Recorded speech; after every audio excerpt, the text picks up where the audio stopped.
I'm Kaylee, a singer-songwriter, pop singer, radio host, TV presenter, and solo mother of two. And my story. I started off singing when I was 14, and I've had an amazing journey in this industry of music and media, and I've been able to travel the world. And one place I went, and I've spent the last 7 years in Los Angeles. I moved over to Los Angeles, namely to get away from the stigma that music has on New Zealand artists in New Zealand, and just to try and branch out and try something new. I got to Los Angeles, and of course I was the only one there, had no family, no friends, and for the first few years it was fun, it was a new adventure. And then after a couple of years it started dawning on me that I didn't have anybody to talk to. Things weren't going the way that I wanted it to. I kind of realized that my life was taking a different turn, and I was very lonely, didn't have anybody to express my concerns to or anyone to help, and just things weren't going how I wanted it to.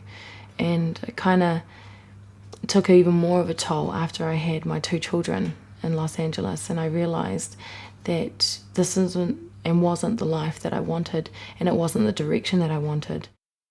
I slowly started, I guess, being a recluse. I'd stay inside all day. I wouldn't want to leave the house, but if I let the kids outside, I'd normally just sit on the stairs and just watch them play in the driveway. I was quite withdrawn, and I wouldn't talk to anybody about anything because I didn't think that anybody understood what I was going through or how I felt, because I was in a strange country, all alone.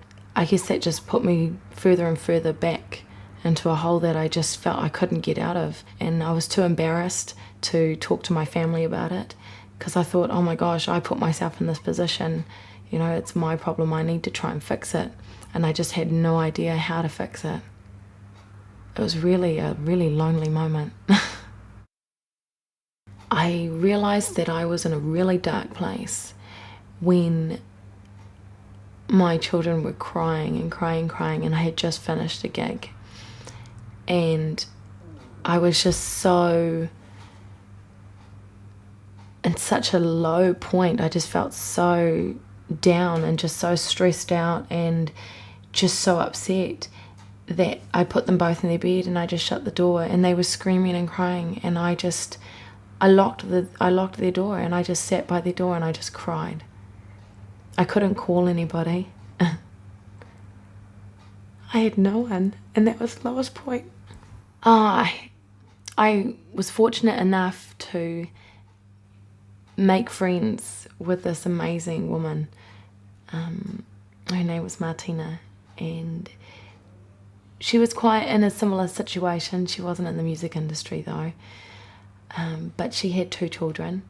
They were a little bit older than mine, and I was able to just befriend her, and we'd talk for hours. We'd sit and we'd have a wine, or we'd sit and just have coffee, and she was just able to help me realize my own potential, because I kind of lost sight of who I was, I think, as most mothers do as soon as they have children.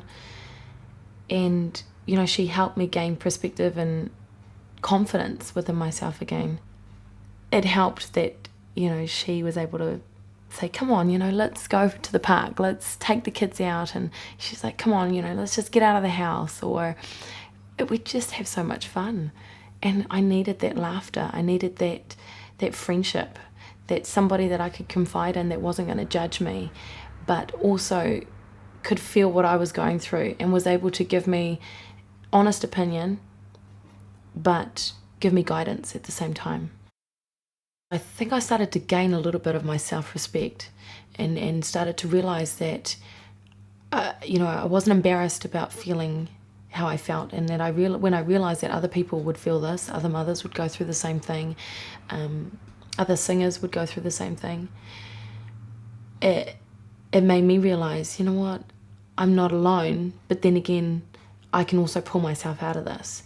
And then I was able to feel a lot more confident in myself to start opening up and letting my mother especially know what was going on, because I was so embarrassed to tell her, and I felt like such a failure.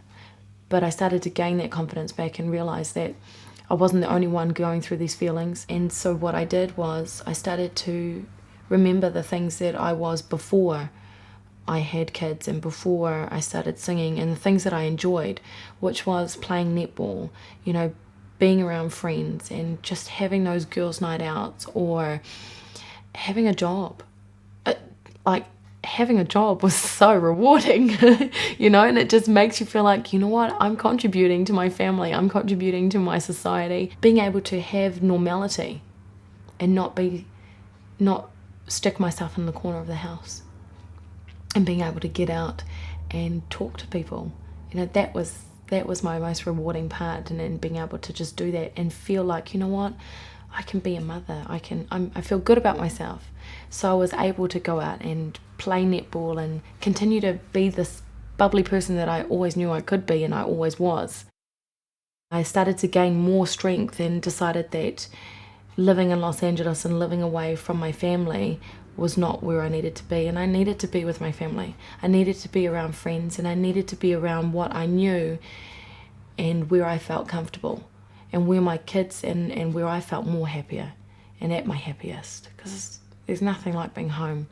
So I moved home around about 2 years ago, almost 2.5 years now, and it was a really hard decision. It was a big, massive decision, not only for me, for my children, for my family, because that was the point where I realized I needed to break away from what I felt was keeping me in that hole.